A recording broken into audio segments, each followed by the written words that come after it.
Nhật Bản, đất nước mặt trời mọc, nơi có đại đô thị hàng đầu thế giới và là nơi có nền kinh tế phát triển nhưng vẫn gìn giữ được bản sắc văn hóa, cũng là nơi cư ngụ của núi Phú Sĩ hùng vĩ. Mình có dịp ghé thăm đất nước xinh đẹp này cùng với hơn 200 hành khách từ Việt Nam, đi qua các tỉnh trải dài từ Fukushima đến Tokyo. Các bạn hãy cùng với tụi mình khám phá mùa xuân Nhật Bản nhé!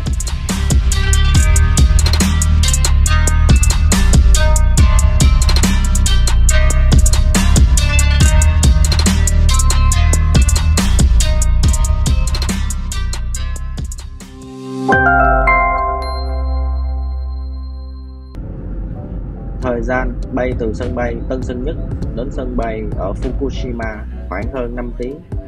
Vì là thuê bao nguyên chuyến nên tất cả các hành khách trên máy bay cũng đều là khách du lịch giống như mình. Tụi mình đi ngay đúng vào dịp kỷ niệm 50 năm Việt Nam và Nhật Bản thiết lập quan hệ ngoại giao và 30 năm sân bay Fukushima. Thành công tốt đẹp và mang lại nhiều kỷ niệm trong chuyến lần này. Đến sân bay quốc tế Fukushima, dù là sân bay nhỏ nhưng vẫn làm đầy đủ các thủ tục nhập cảnh.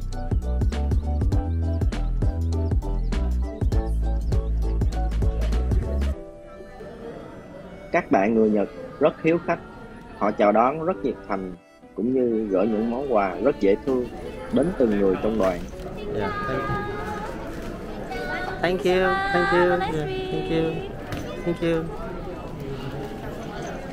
Hầu như các bạn chỉ dẫn ở đây đều có ghi cả tiếng Việt. Tụi mình chạy ngay ra khu vực trước sân bay để lần đầu hít thở không khí ở Nhật Bản. Hiện tại mình đang ở Fukushima. Hàng xe dài chờ đón cả đoàn mình rất chỉnh chu.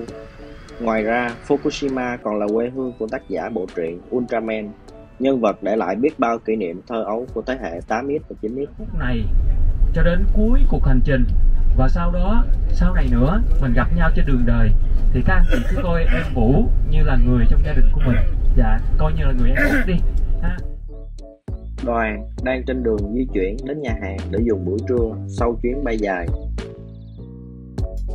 Nhìn miền quê thanh bình của tỉnh Fukushima, mình cũng không thể tưởng tượng ra được nơi này đã từng gánh chịu hậu quả của thảm họa kép động đất và sóng thần vào năm 2011. Hiện tại thì Fukushima đã hồi sinh. Thời tiết đầu mùa xuân có nắng đẹp nhưng vẫn còn hơi lạnh.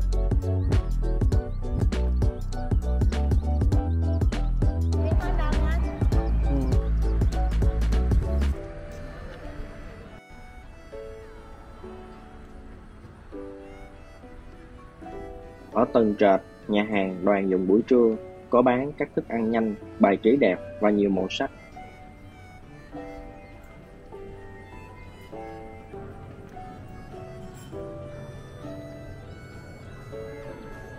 Thông thường, các chỗ làm bánh, thức ăn ở Nhật sẽ có kính để mọi người có thể nhìn thấy cách chế biến, nhìn rất hay.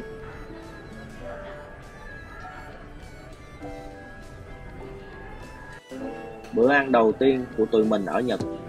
Các món ăn được chế biến đơn giản nhưng luôn theo quy tắc tam ngũ là ngũ vị, ngũ sắc và ngũ pháp.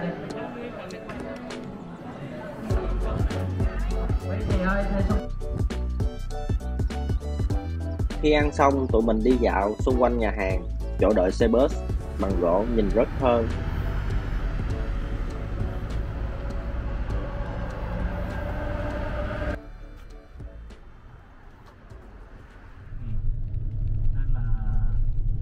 Di chuyển đến Edo Wonderland thì đây là công viên tái tạo lịch sử, văn hóa, con người Nhật Bản thời kỳ Edo, nơi lưu giữ lại những năm tháng vàng son xa xưa của đất nước Nhật một cách chân thật nhất.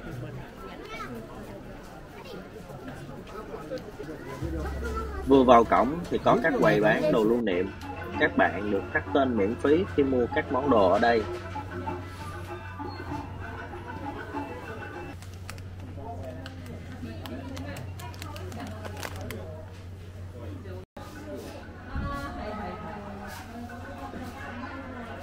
Đi tiếp vào sâu bên trong là lối đi với hai hàng cây được tô điểm thêm vẻ đẹp. với ánh nắng xuyên qua kẽ lá.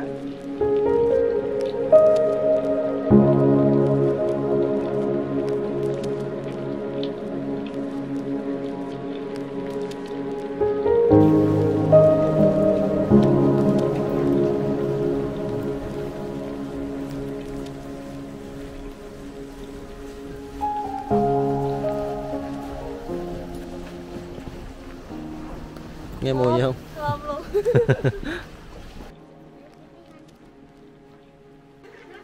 Thời kỳ Edo, còn gọi là thời kỳ Tokugawa, là một giai đoạn lịch sử Nhật Bản từ năm 1603 đến năm 1868. Thời kỳ này đánh dấu bằng sự thống trị của Edo hay mạc phủ Tokugawa, chính thức thành lập từ năm 1603 bởi Chinh Di đại tướng quân Edo đầu tiên là Tokugawa Ieyasu. Trần nhà và lối vào các căn nhà thường rất nhỏ vì chiều cao người Nhật thời đó cũng ở mức tương đối.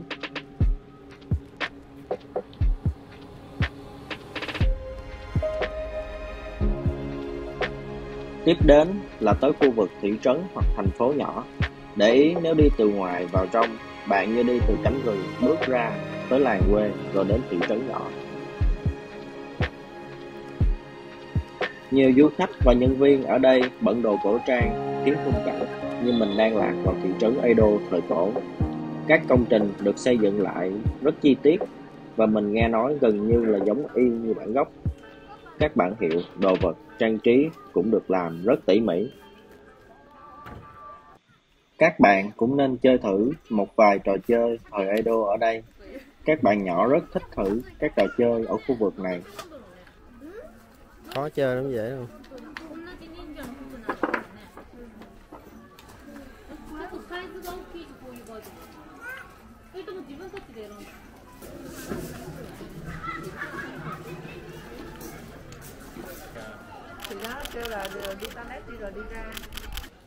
Mình bắt gặp một anh ninja thì thấy trang phục không phải màu đen từ trên xuống như trong phim. Wow, ninja ồ.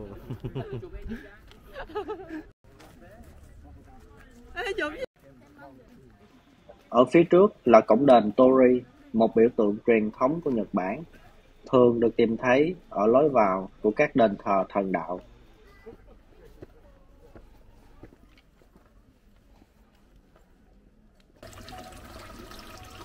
Các công cụ tưới tiêu thời xưa cũng được tái hiện ở công viên này.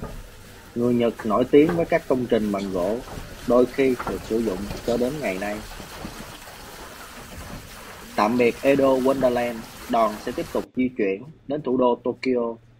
Tokyo còn được biết đến là thành phố đông dân nhất hành tinh với hơn 14 triệu dân. Trên đường đi, đoàn ghé một điểm dừng chân với thiết kế đậm phong cách Nhật Bản. Các thùng rác bên Nhật phân loại rất rõ ràng. Việc phân loại rác tại nguồn sẽ giúp cho việc xử lý rác thải dễ dàng hơn. Khi du lịch ở đây thì mình phải đem rác về khách sạn để họ phân loại giùm. Vì ngoài đường rất ít thấy thùng rác, khó phân loại và sẽ tốn thời gian nếu không quen.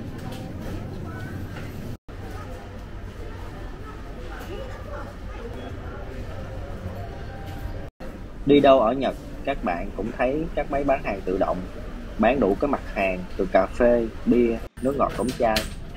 Theo thống kê hiện tại, ở Nhật có khoảng 4 triệu máy bán tự động rải rác khắp cả nước.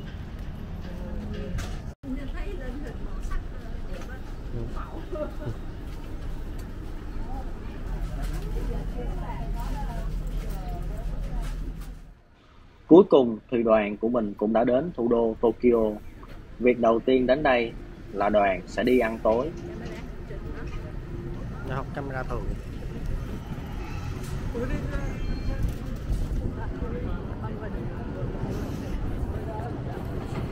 Lạ lạ với không chất à.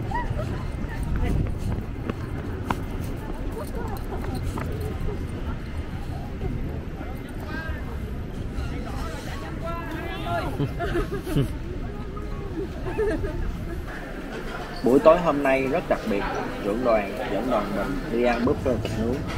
Trời lạnh, ăn thịt nướng, ngon lại càng thêm ngon.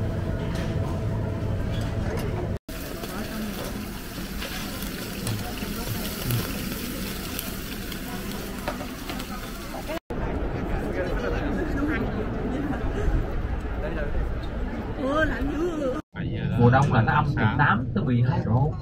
Dạ, chai nước suối để em xem đêm sáng ngày thành cái chai nước đá, chứ không phải chai nước suối nữa. Nó lạnh đến đó như vậy. Còn mùa này thì dễ chịu lắm rồi. Dạ. Sau khi ăn xong, đoàn check-in với khách sạn. Khách sạn mình ở rất đẹp và sang trọng. Phòng nhỏ nhưng rất tiện nghi. Điểm đặc biệt là dù mình đi một gia đình nhưng vẫn là 2 giường đơn. Lý do là vì văn hóa Nhật Bản như vậy nên rất khó để kiếm được phòng có giường đôi. View phòng cực kỳ đẹp, đối diện là tháp Tokyo Tower huyền thoại.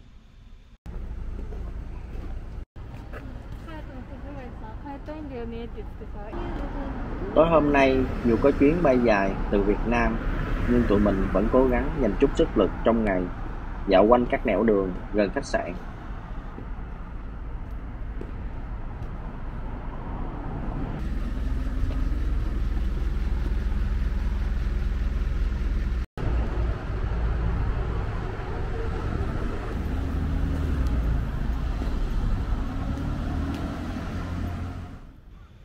Chào buổi sáng, đây là cảnh từ view phòng khách sạn của gia đình mình.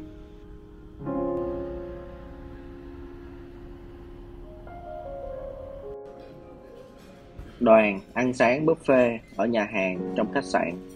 Trần nhà được thiết kế rất sang trọng. Ai cũng cố gắng ăn thật nhanh để tranh thủ đi dạo quanh một xíu ở trước khách sạn.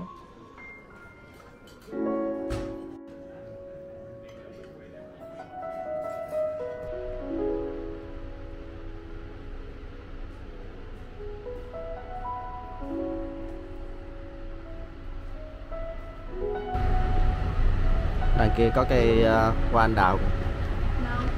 Đó.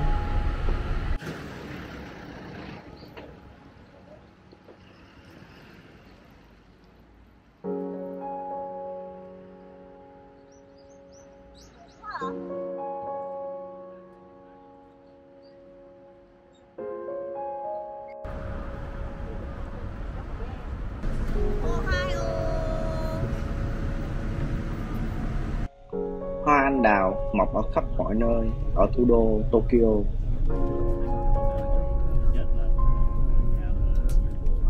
Đẹp quá gì.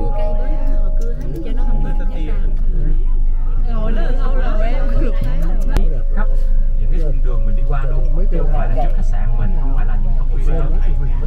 Rồi chút xíu nữa mình ra ngoài cái vùng ngoại thành á thì núi non chập trùng. Lúc bấy giờ các anh chị cứ nhìn ngắm cái phong cảnh và nhìn trên những cái triền núi, trên đỉnh núi mình cũng vẫn thấy hoa anh đào nở thấp thoáng. Dạ. Điểm du lịch đầu tiên trong buổi sáng hôm nay, đoàn sẽ đi đến ngôi làng cổ Oshino Hakkai, cực kỳ nổi tiếng, nằm yên bình dưới chân núi Phú Sĩ. Gọi là đi tham quan đó thì mình cũng dựa vào cái cơ quan dự báo thời tiết của Nhật Bản á để mình. Đoàn mình may mắn nhìn thấy rõ ngọn núi Phú Sĩ. Anh trưởng đoàn nói với mình, tổng thời gian nhìn thấy rõ núi Phú Sĩ thường chỉ độ khoảng 58 ngày trong một năm. Những cái gì đó thì anh tới hỗ trợ vậy đó. Thì gia đình mình cứ Đến làng Oshino Hakkai, mọi người nên để dành một chai nước rỗng để xíu lấy nước từ đỉnh núi Phú Sĩ đổ về.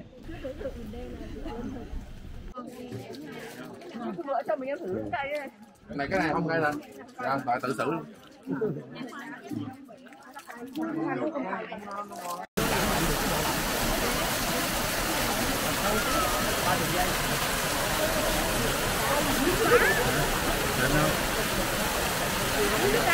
Lạnh không gì? Nước này là từ cái đỉnh núi Phú Sĩ dẫn về. Đây nè.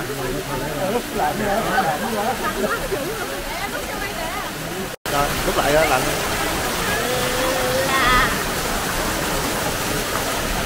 Cái này giống chơi gì ta? Ăn ra hương bản á.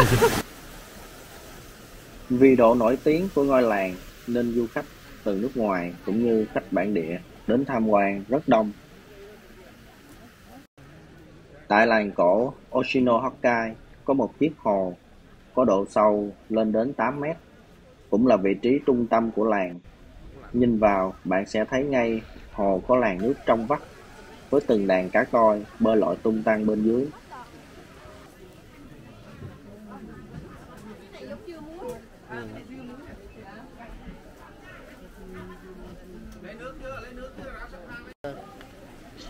Nước tại hồ này chính là từ băng tuyết tan chảy trên đỉnh núi Phú Sĩ, thấm qua nhiều lớp dung nham kiến tạo 80.000 năm. Chính vì thế mà chiếc hồ này được dân làng tại đây cực kỳ trân quý và tôn trọng.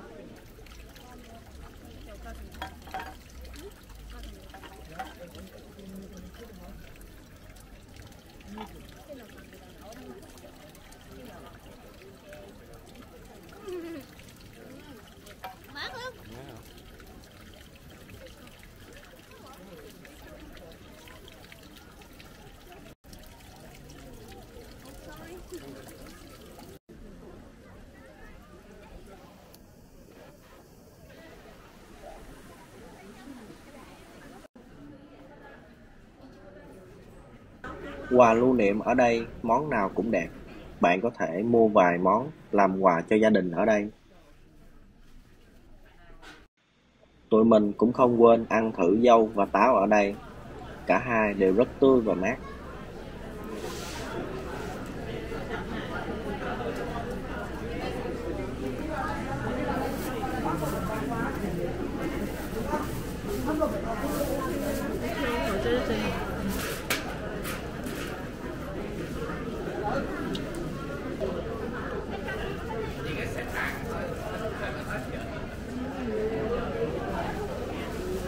Đi đi ạ.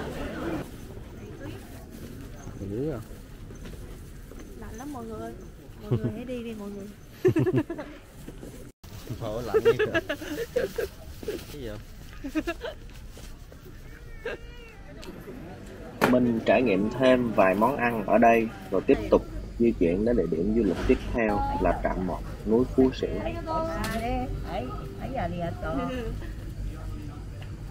Ống quá.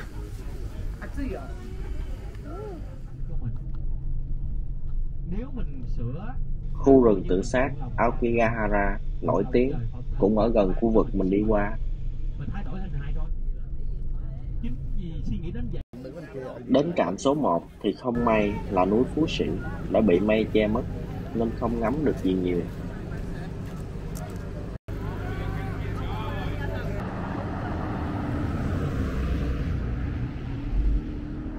Cái hồ tên là Kawaguchi. Ở trong tiếng Việt mình hay gọi là Kawaguchiko đó. Cái chữ cô ở phía sau dịch ra tiếng Việt mình là hồ rồi. Đoàn tiếp tục di chuyển về điểm ăn trưa đối diện hồ Kawaguchiko. Mình cảm thấy tour sắp xếp rất hay. Điểm ăn luôn gần với điểm du lịch để tiện thể tham quan luôn. Hoặc là một điểm mua sắm nhỏ nên rất tiện lợi. Buổi trưa hôm nay vẫn theo quy tắc tam ngũ, ngũ vị, ngũ sắc và ngũ pháp.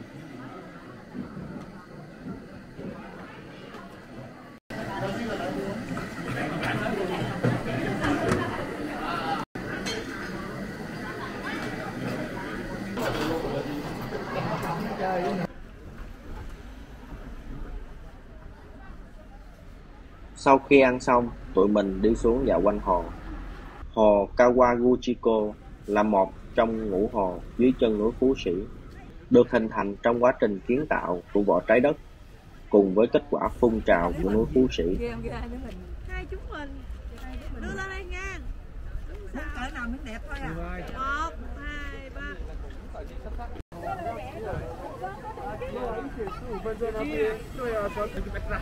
Phía xa xa có chiếc thuyền thiết kế theo kiểu truyền thống chở du khách đi tham quan hồ.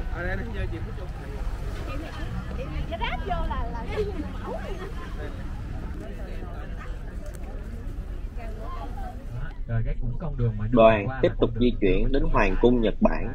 Với những ai yêu thích lịch sử thì chắc chắn phải ghé thăm địa điểm này.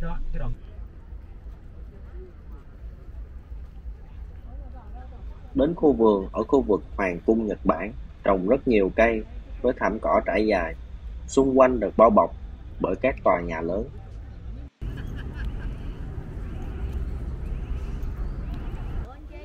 Đây là tượng một tướng samurai lừng danh Kusunoki Masashige, biểu tượng về sự trung thành tuyệt đối. Trong Đệ nhị Thế chiến thì Điện Tiên Hoàng luôn là mục tiêu và là nhiệm vụ đặc biệt của Hoa Kỳ. nơi này đã bị trúng hơn 9 tấn bom. Hoàng cung được bao bọc bởi hào nước sâu vì được xây dựng trên vị trí thành Edo cũ. Do hoàng cung vẫn còn là nơi làm việc của Nhật Hoàng, nên mọi người chỉ có thể tham quan ở bên ngoài. Kia là cây cầu Seimon Ishibashi dẫn đến cổng chính của hoàng cung. Mình không tin là có một ngày có thể đặt chân đến đây, được nhìn thấy cổng chính của hoàng cung, nơi chứng kiến những thăng trầm của lịch sử Nhật Bản nói chung và đệ nhị thế chiến nói riêng.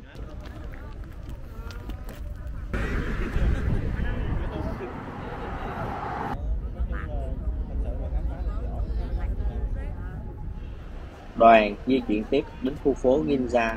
Ginza là khu phố sang trọng bậc nhất Nhật Bản, với nhiều cửa hàng bách hóa, cửa hàng thời trang, nhà hàng và quán cà phê.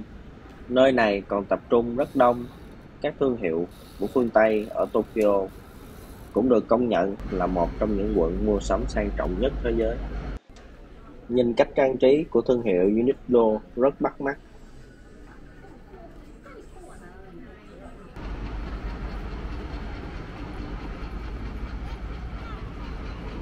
Dạo nhiều cửa hàng ở đây thì mình thấy không phù hợp lắm với số dư hiện tại, nên chỉ đi xem cho vui.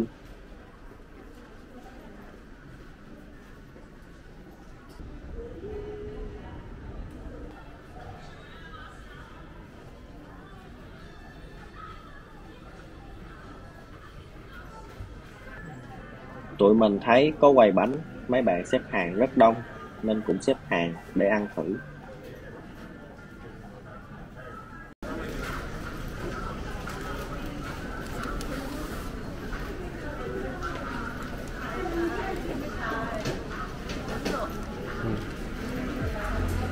Trước mặt mình là tòa nhà Wako thuộc sở hữu của nhà sản xuất đồng hồ hàng đầu Nhật Bản Seiko. Chiếc đồng hồ nằm ở phía trên không chỉ là biểu tượng của Tokyo mà còn là một dấu mốc trong lịch sử chế tạo đồng hồ Nhật Bản.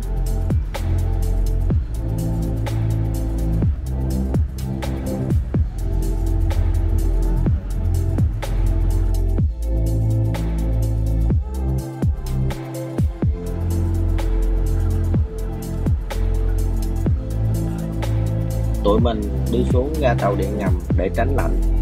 Dưới đây có rất nhiều máy bán vé tàu điện ngầm tự động. Nhìn xung quanh mọi người rất hối hả và bận rộn.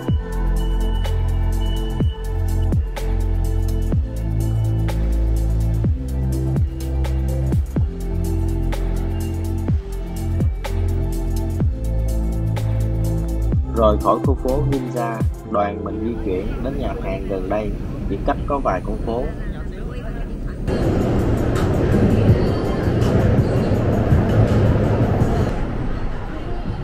Khu ăn uống này có rất nhiều hàng quán và trang trí phong cách rất Nhật Bản. Kêu nó hồi đó là kêu không gì là mình lo. Bây giờ thì nó bình thường rồi, nhưng mà nó không nói là biết nói lắm. Đây là tàu cao tốc, hay còn gọi là Shinkansen, là niềm tự hào của Nhật Bản, với tốc độ có thể lên tới 320 km/h. Sau khi ăn xong, nhóm mình bắt taxi ra giao lộ Shibuya. Giao lộ này cực kỳ nổi tiếng, thường xuất hiện trên phim, tạp chí. Ước tính có khoảng 1.000 đến 2.500 người đi qua giao lộ này mỗi 2 phút. Vừa đến khu phố là cảm nhận được không khí rất nhộn nhịp của người qua lại, của các hàng quán xung quanh. Tại đây còn có 3 màn hình TV khổng lồ gắn trên các tòa nhà đối diện giao lộ với đèn flash rực rỡ, trong khi phần còn lại được bao phủ bởi ánh sáng từ biển quảng cáo và đèn LED, đèn neon. Các du khách rất thích đi qua rồi đi lại để chụp những tấm hình để đời ở đây. Nếu có thời gian, bạn có thể ghé thăm quán cà phê Starbucks. Đây là một trong những địa điểm được yêu thích nhất với tầm nhìn đẹp để ngắm người qua lại.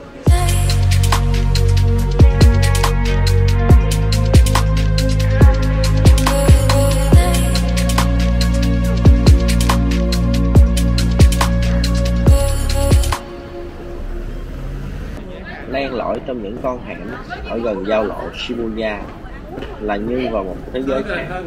Các bạn trẻ uống rượu, say xỉn, thậm chí ngã lăn ra đường.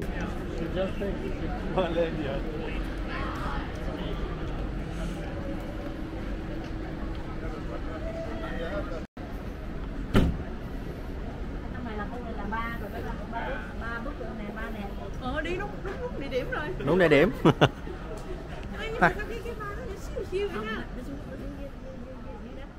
Do phải xếp hàng quá đông nên nhóm mình về khách sạn uống vài ly bia cho thoải mái. Cũng có view đẹp ngắm Tokyo Tower.